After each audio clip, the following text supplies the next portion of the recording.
في أوضة عمليات في كاليفورنيا كان في جراح عيون واقف قدام المريضة بتاعته اللي كانت طفلة عندها 9 سنين.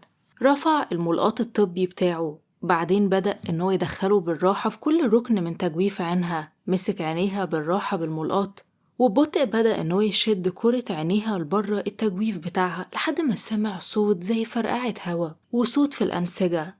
والصوت ده اللي عرفه إن العين دلوقتي اتشالت بالكامل من مكانها، ودلوقتي بس العصب البصري هو اللي كان لسه رابط كرة العين دي بجمجمة البنت. الجراح لف العين لحد ما في الوقت ده كان باصص على ظهرها، وهناك شاف كتلة سودة ناشفة على الجزء الداخلي من العين. لمس الكتلة بالراحة، كانت سميكة لدرجة إن الدكتور للحظة كانش عارف هو هيشيلها إزاي.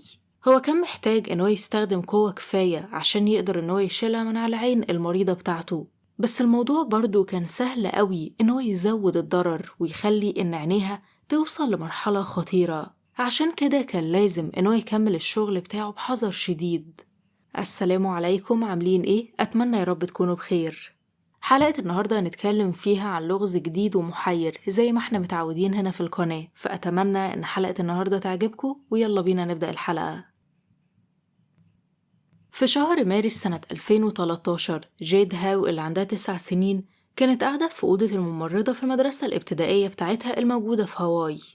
ده كان فحص النظر السنوي في المدرسة بتاعتها، وجيد كانت مشغولة بتحكي لدكتور العيون الزائر عن الكاب كيك اللي مامتها ادتهولها الصبح. كانت متحمسة قوي لحصة الرقص اللي كانت في المدرسة اليوم ده.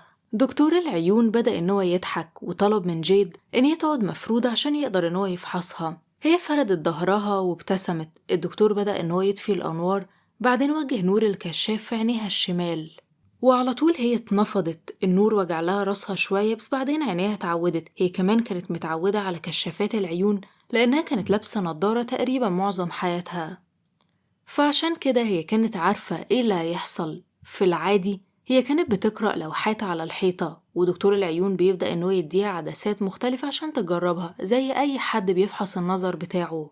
بس النهاردة كان مختلف. كان عندها صداع بيروح ويجي طول الصبح، ورؤيتها كانت حاسة إن هي مزغللة كأن كل حاجة مشبرة. عشان كده كان أصعب من العادي إن هي تقرأ كل اللوحات دي. دكتور العيون لما بص في عينيها بدأ إنه يفكر زي ما يكون بيفكر في مشكلة، وجيد جالها إحساس إن ممكن يكون في حاجة غلط. ويادوب هي كانت هتسأله لو كل حاجة تمام، بس الدكتور ده اداها أداة بلاستيك كده شبه المعلقة المسطحة وقالها تستخدمها عشان تغطي بيها عينيها اليمين. بعدين رفع ورقة عليها صفوف من الحروف وطلب منها إن هي تقرأ السطور بصوت عالي باستخدام عينيها الشمال بس لما جيد حطت الأداة دي على عينيها اليمين، الرؤية من عينيها الشمال بقت مزغللة قوي لدرجة إن هي بالعافية كانت شايفة تقريبا حاجات ضبابية. نزلت الأداة وكانت متعصبة كأن الأداة دي هي السبب، بس الدكتور طلب منها إن هي تحطها تاني على عينها اليمين، وتاني بالعافية كانت شايفة بعينها الشمال. هي في الوقت ده بدأت إن هي تسأل دكتور العيون إيه اللي حصل لعينيها الشمال، بس هو بدأ إن هو يشخبط على كام حاجة في ورقة كانت معاه. بعدين قطع الورقة، ادى الورقة دي لجيد ونبه عليها إن هي أول ما تروح لازم تديها لمامتها. بعد الظهر لما المدرسة خلصت، جيد جرت على مامتها اللي كانت واقفة على الرصيف ومستنياها. على طول ادت لمامتها تقرير الدكتور بتاع العيون، وشافت نظرة قلق بتترسم على وش مامتها وهي بتقرأ التقرير ده. البنت بدأت إن هي تسأل مامتها لو في حاجة غلط في عينيها، بس مامتها ابتسمت وقالت لها ما تقلقيش، وإن هما يحجزوا ميعاد مع دكتور العيون لما يرجعوا البيت، وإن كل الموضوع إن غالبا جيد محتاجة نضارة جديدة وبس، وإن الموضوع بسيط. طبعا هي حست براحة كبيرة وهزت راسها وكانت مصدقة مامتها فعلا. في العادي جيد ومامتها كانوا بيعدوا على جنينة قريبة من بيتهم عشان يلعبوا ويفكوا شوية بعد المدرسة، بس النهاردة لما وصلوا الجنينة دي جيد ما كانش ليها مزاج خالص إن هي تلعب، وده لأن كان عندها صداع وبالعافية كانت قادرة إن هي تشوف بعينيها الشمال. فقعدت في جنب في الجنينة دي وبدأت إن هي تاكل أكلها. كانت قاعدة سرحانة لما جه كلب يتمشى ناحيتها عشان يسلم عليها. هي كانت شافت الكلب ده كتير قبل كده، كان كلب دايما في الشارع شكله متبهدل شوية، بس كان دايما ودود، وهي كانت عارفاه وعارفة انه بيحب قوي ان هي تلعب له في بطنه. فقعدت تلعب معاه شوية، وبعد كام دقيقة من اللعب الكلب مشي. بعدين مامتها جت وقعدت جنبها وسألتها هي حاسة بإيه، بس البنت كانت مش بترد، هي بس سندت راسها اللي بتوجعها على رجل مامتها، وحست بالراحة لما سمعت مامتها بتقول لها إن وقت المروح جه. بعد كام يوم مامة جيد كانت قاعدة في ركن في عيادة دكتور عيون بتتفرج عليه وهو بيخلص فحص في عين بنتها. دكتور العيون طفى الأنوار وابتسم لجيد، وبعدين قال إنه الحقيقة هو عايز ياخد شوية أشعة سينية. مامتها اتفاجئت شوية بس وافقت على أي تكلفة زيادة لو ده هيساعد إن بنتها تشوف. دكتور العيون عمل الأشعة هناك في عيادته، وبعد ربع ساعة كلهم اتجمعوا حوالين شاشة الكمبيوتر بتاعته بيبصوا على الصور اللي موجودة للعين بتاعت جيد الشمال. بالنسبة لجيد ومامتها الصورة اللي كانوا بيبصوا عليها كانت شبه العنباية الكبيرة اللي فيها عروق، بس دكتور العيون فوراً شاور على كتلة سودة صغيرة موجودة على شبكية العين في ظهر العين بتاعت جيد الشمال. هو كان متأكد إن الكتلة السودة دي هي اللي مسببة فقدان النظر لجيد. وظيفة الشبكية هي تركيز العين، وعشان كده الكتلة كانت بوضوح واقفة في السكة، بس هو ما كانش متأكد إيه هي الكتلة دي. وأحسن حاجة تتعمل هي إنهم يعالجوها كأنها عدوى ويدوا لجيد مضادات حيوية، بعدين يشوفوا لو المضادات الحيوية دي شالت الكتلة السوداء ويكملوا من هناك. وبعد ما الدكتور خلص الكشف بتاعه جيد ومامتها روحوا، وأثناء ما كانوا في الطريق هي بدأت تشتكي إن الصداع رجع لها تاني. مامتها عشان تهديها قالت لها إن أكيد الحاجة اللي هتفرحها إنهم يروحوا ويجيبوا لها آيس كريم. طبعا جيد ابتسمت، بدأت إن هي تتنطط بحماس من الفرحة. الأم كانت مقتنعة إن بنتها تبقى أحسن في خلال كام يوم، بس بعد أسبوع جيد ما بتتحسنش، راسها كانت لسه بتوجعها وبالعافية كانت شايفة بعينها الشمال. فمامتها اتصلت بدكتور العيون اللي قالها إن ده الوقت اللي لازم يروحوا ويشوفوا فيه دكتور متخصص في المشاكل اللي زي دي. عشان كده تاني يوم الصبح والدة جيد قعدت جنب باباها جاك في عيادة أخصائي العيون. جيد كانت قاعدة في حضن باباها بتلعب لعبة على تليفونه وهما مستنيين نتائج التحاليل والأشعة. وبعد لحظة الدكتور دخل العيادة وقعد على كرسي قصاد جيد وأهلها، وفتح الأشعة بتاعت جيد على شاشة الكمبيوتر بتاعه وهو بيقلب في حافظة ورق على مكتبه. قال لأهلها إن المضاد الحيوي معالجش أبدا الكتلة السوداء اللي موجودة في عينيها. بعدين شاور على البقعة الغامقة في الأشعة بتاعتها، وبدأ إن هو يشرح إن الكتلة اللي ورا عين جيد شكلها ملتهبة. ولما قارن الأشعة اللي اتعملت الصبح بالأشعة اللي اتعملت الأسبوع اللي فات، الكتلة كانت فعلا بتبان إن هي بتكبر، وده معناه إن فقدان نظر جيد غالبا هيسوء أكتر. صداعها ممكن إن هو يكون أشد، ولو الكتلة ورمت قوي جيد ممكن إن هي تفقد النظر تماما.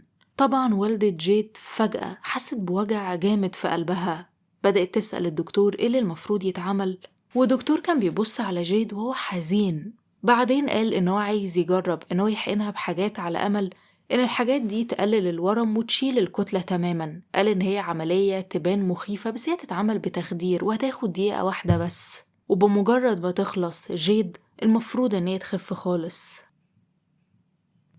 جيد عملت العملية دي، بس بعد يومين لما هي ومامتها رجعوا لميعاد المتابعة الأخصائي دخل أوضة الكشف بتعبير كئيب على وشه وقال لهم إن الحقن اللي هو عمله ده منفعش، والأسوأ من كده قال إنه ما عندوش أي أفكار تانية، هم لازم إنهم يلاقوا دكتور جديد.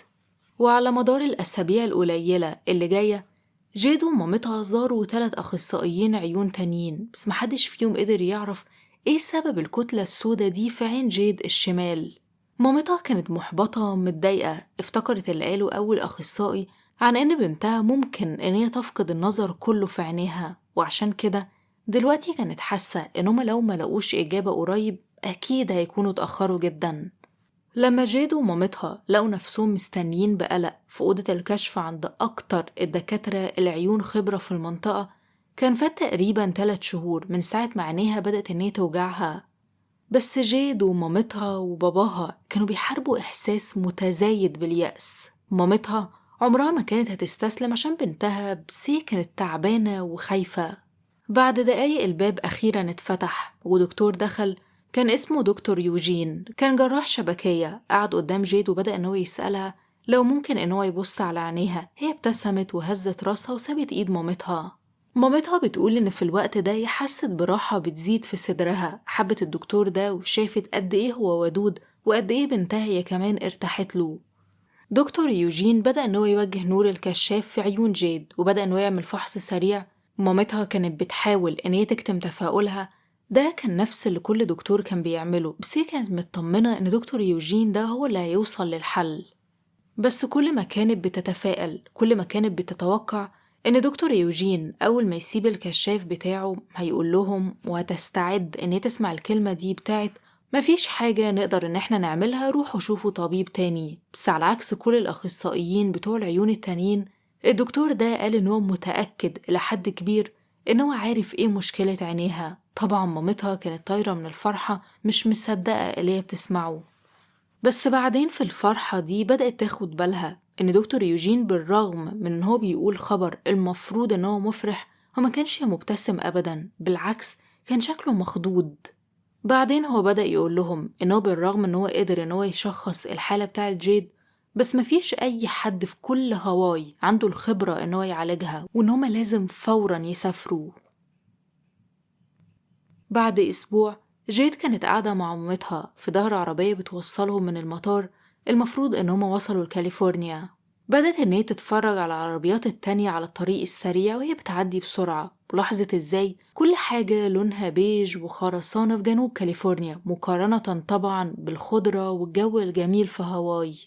جيد كانت مفتقدة باباها قوي، جاك كان لازم إنه يفضل في البيت في هاواي عشان الشغل بتاعه، وكمان كان هيفوتوا عيد ميلاد جيد اللي كان المفروض كمان يومين، وفي الوقت ده كانت هتتم 10 سنين. بالرغم إن عينيها الشمال دلوقتي كانت مزغللة تماما، الصداع كان بيزيد، بس جيد كانت مرعوبة إن هي تزور طبيب تاني، كانت خايفة إن أي علاج هيدولها هيكون مؤلم وغير مريح أكتر من اللي كانت بتعاني منه بالفعل. بس هي حاولت إن هي تبعد القلق ده من دماغها، وبدأت تقول إن هي دلوقتي موجودة في المدينة اللي كل أفلامها المفضلة اتعملت فيها. مامتها حتى وعدتها إن هما ممكن يروحوا يتفسحوا لما ما يكونوش عند الدكتور، وعشان كده هي قررت إن هي تبسط نفسها في الرحلة دي مهما حصل. بعد ظهر اليوم ده كانت قاعدة في كرسي فحص تاني، المرة دي في معهد شبكية الأطفال. في الوقت ده دكتور كان بيسحب عينات دم من إيد جيد، وجيد كانت بتحكيله عن آخر مرة اتشكت بإبرة وإزاي وجعتها قوي. اسم الدكتور كان كيد تانزي، ووالدة جيد قالت لها إن هو اللي أسس المعهد ده. جيد بدأت تتفرج على الدم وهو بينزل من إيديها من خلال أنبوبة بلاستيك لأنابيب صغيرة، والموضوع ما وجعهاش خالص، لدرجة إن هي بدأت إن هي تشوف الموضوع إن هو شيق، وسألت الدكتور هو هيعمل إيه بدمها. هو ابتسم لها وشرح لها إن هو يبعت دمها لمعمل خاص جدا العلماء فيه هيعملوا كل أنواع التحاليل، وإن هما في خلال يوم أو يومين هيعرفوا أكيد لو دكتور يوجين كان فعلا صح بخصوص سبب ضعف النظر في عينها الشمال. دكتور كيد في الوقت ده قال لجيد إن مهمتها المهمة جدا هي إنها تنبسط في المدينة دي على قد ما تقدر. جيد ابتسمت ومامتها أكدت له إنهم عندهم فعلا خطط كتير لكده. وبعد يومين كان عيد ميلاد جيد العاشر، مامتها خدتها وبدأوا إنهم يتفسحوا في المدينة الجديدة، وأثناء ما كانوا بيعملوا كده الموبايل بتاع مامتها رن، ولما طلعت تليفونها بصت على اسم المتصل، اتضح إن ده دكتور كيد. جيد كانت مراقبة مامتها ولاحظت إن في ابتسامة على وش مامتها بدأت إن هي تختفي. بطن جيد اتقلبت وعرفت إن أي خبر مامتها بتسمعه مستحيل يكون كويس. بدأت إن هي تتوتر جدا، كانت مرعوبة إن الدكتور يكون بيبلغها حاجة وحشة. لما مامتها خلصت المكالمة راحت جنبها وقالت لها وعينيها مليانة دموع إن هي لازم تعمل عملية جراحية. جيد بدأت إن هي تعيط، بدأت تسأل مامتها لو العملية دي هتنقذ نظرها فعلا. مامتها كشرت وعانت عشان تلاقي الكلمات المناسبة، وأخيرا شرحت إنهم ما يعرفوش لو العملية دي فعلا هتقدر تنقذ نظرها، بس كل اللي هم يعرفوه إن من غير العملية كان محتمل جدا إن هي ممكن إن هي تفقد عينها الشمال كلها. تاني يوم الصبح مامة جيد كانت واقفة جنب سريرها المتحرك في معهد شبكية الأطفال. البنت كانت مرعوبة، عمالة تبص حواليها بتدور على باباها اللي كان ركب أول طيارة متاحة عشان يجي ويكون جنبها. جاك كان المفروض إنه يوصل من أكتر من ساعة، ووالدة جيد كانت قلقانة إنه يفوتوا العملية. في الوقت ده دكتور كيد دخل الأوضة بتاعتها وبدأ إنه يسأل جيد لو كانت مستعدة ومامتها بدأت إن هي تطمنها وتقول لها إن هي تكون كويسة، وإن هي مجرد ما تدخل العمليات دي هتطلع وهي شايفة ومرتاحة من الصداع والألم اللي حاسة بيه. في الوقت ده جاك كان وصل، ومحدش يقدر يتخيل طبعا فرحة جيد كانت عاملة ازاي إن هي تشوفه قبل ما تدخل العمليات. دلوقتي طبعا كل اللي أهلها كانوا يقدروا إن هما يعملوه هو إنهم يستنوا ويأملوا إن العملية بتاعت بنتهم تنجح. في أوضة العمليات دكتور كيد بدأ إنه يعمل العملية. هو بدأ العملية الدقيقة بتاعت إنه يشيل عين جيد بالكامل من تجويفها، بحيث إن العصب البصري بس هو اللي يفضل موصلها بجسمها. وبمجرد ما دكتور كيد حرك العين بتاعت جيد من تجويفها ومسكها ورفعها ولفها لحد ما بقى باصص على ظهرها، هو كان شاف أشعة للكتلة اللي كانت موجودة على عين جيد، بس برضه هو كان مصدوم تماما في الحقيقة لما شافها. كانت كتلة سميكة وغامقة وكانت لازقة عليها جامد قوي لدرجة إن ملمسها كان زي ما يكون صخرة. دكتور كيد كان عارف إن إزالتها هتكون صعبة قوي، إن هو يشيلها من غير ما يأذي عين جيد ده كان حاجة تعتبر معجزة. هو كان عارف إن في خطورة، إن الكتلة دي مش بس على عين جيد، دي ممكن تكون مزروعة جوه عين جيد نفسها، ولو ده كان الوضع فجيد غالبا هتفقد عينها تماما مهما عمل دكتور كيد. بس هو ما كانش هيعرف الوضع السيء قد إيه إلا لما يحاول إن هو يشيلها. الموضوع خد منه حوالي 3 ساعات عشان يشيل الكتلة الغريبة دي من عين جيد، وهو بيشيلها حتة صغيرة بحتة صغيرة بالراحة. كان الإحساس عامل زي ما يكون بيقطع في كرتون. وأخيرا قدر إن هو يشيلها. هو على طول حطها في طبق، وممرضة خدتها بسرعة عشان التحاليل، وبعدين بدأ إن هو يرجع كل حاجة مكانها، وكان بيتمنى إن العملية تكون نجحت. بعد شوية لما جيد فاقت، أول حاجة شافتها لما صحت كانت وشوش باباها ومامتها المبتسمة، بس هي شافتها بس بعينيها اليمين. كان في غطا محطوط على عينيها الشمال بعد العملية. كمان كانت حاسة إن هي دايخة، بس ارتاحت قوي لما شافت أهلها خصوصا باباها. بعدين بدأت إن هي تترعب وهي بتلمس الغطا وبتتساءل إذا كان لسه عندها عين أصلا ولا إيه اللي حصل لها. بس مامتها مسكت ايديها وبدأت ان هي تطمنها وتقولها ما تقلقيش، عينك لسه موجودة، دكتور كيد قدر ان هو ينقذها. جيد ابتسمت ابتسامة عريضة، كانت مرتاحة قوي. مامتها كانت بتعيط وقالت لجيد ان هي فخورة بيها وفخورة بشطارتها. وبعد كام لحظة دكتور كيد دخل الأوضة. جيد وعيلتها ابتسموا وشكروه على مساعدته، بس هو قال لهم إنهم لسه ما خرجوش من الخطر. وقال لجيد وباباها ومامتها إن الدكتور اللي فات كان فعلا تشخيصه صح. حالة جيد كانت أخطر بكتير من أي حاجة الدكاترة في هاواي يقدروا إنهم يعالجوها، والعملية ما كانتش حل مضمون. وده لأن عين جيد كانت غازاتها كائنات حية. الكائنات دي كانت زي طفيليات معروفة باسم الديدان الإسطوانية. دكتور كيد بدأ يشرح إن عادة الطفيليات دي بتنتشر عن طريق فضلات الكلاب، وسأل إذا كانت جيد عندها أي كلب في البيت. هي ردت وقالت لأ، بس بعدين قالت للدكتور عن الكلب اللي من الشارع اللي كانت بتلعب معاه كتير في الجنينة اللي جنبهم. هو هز راسه وقال إن ممكن جدا أي شخص يصاب بالطفيليات دي من جنينة بيروحها الكلاب اللي موجودة في الشوارع، أو حتى مجرد حيوانات أليفة موجودة مع أصحابها. وإن كل اللي جيد محتاجاه عشان تجيلها العدوى دي هو إنها تلمس جزء من تراب صغير عليه فضلات كلب وبعدين تلمس بقها. معظم الناس اللي بتبلع البيض بتاع الطفيليات دي مش بيجيلهم أي عرض خالص، وعمرهم ما بيعرفوا إن الطفيليات دي أصلا كانت جواهم. وعادة الجسم بيكون غلاف صلب حوالين الطفيل وبيخرجوا عن طريق الأمعاء، بس في بعض الحالات الجسم بيبقى بطيء قوي في رد فعله، وطفيليات بتهاجر في الجسم وبتوصل لأعضاء زي الكبد والكلى وساعات حتى العين. وده بالظبط اللي حصل مع جيد. هي جالها حالة نادرة جدا وانتشرت في عينها. لما الطفيليات دي بتدخل وبتتحرك في الجسم، ودي حاجة نادرة، الجسم في الآخر بيكون الغلاف الواقي ده حوالين الطفيليات، بس ده بيكون بعد ما الطفيليات تكون لزقت في العين. عشان كده الكتلة اللي على ظهر عين جيد كانت ناشفة قوي. جسمها كان بيحاول إنه يحميها بس متأخر شوية، وجيد كانت الحمد لله محظوظة لأن رد فعل جسمها جه في الوقت المناسب ووقف الطفيليات قبل ما تقدر إن هي تدمر عينيها تماما. دكتور كيد قال إنه متأكد تماما إنه قدر يشيل أي طفيليات كانت موجودة في جسمها، بس برضه قال لجيد وباباها ومامتها إن هما لازم يراقبوها كويس جدا جدا في الأيام اللي جاية عشان يتأكدوا إن مفيش أي حاجة فاتته. طبعا كل اللي هو كان بيشرحه ده كان أكبر بكتير من استيعاب جيد، بس هي كشرت جدا من الفكرة المقرفة بتاعت إن هي يعتبر أكلت فضلات كلب. دكتور كات بدأ إن هو يهزر ويضحك معاها ويقول لها إن هي ممكن تلعب مع الكلاب براحتها، بس هي تتأكد تماما إن هي لازم إن هي تغسل إيديها كويس قوي بعد اللعب في الجنينة، وإن هي تكون كويسة وإن الموضوع عادي. وبدأ إن هو يحذرهم وينبههم إن أي حد بيلعب مثلا في التراب في جنينة أو في أي مكان وعارف إن فيه حيوانات، لازم قبل ما ياكل أي حاجة يغسل إيده ويتأكد إن هو غسلها كويس قوي. وبعد كام يوم العيلة كلها سافرت ورجعت بيتها في هاواي. نظر جيد في عينها الشمال هيرجع، بس الحقيقة إن هو عمره ما رجع طبيعي بالكامل. لكن بعيدا عن نظرها هي بقت كويسة وكبرت وبقت دلوقتي في المدرسة الثانوية. وبس كده حلقتنا خلصت. أتمنى حلقة النهاردة تكون عجبتكم، ولو عجبتكم ياريت ما تنسوش تعملولي لايك، تقولولي رأيكم في الكومنتات، وبإذن الله أشوفكم في حلقة جديدة.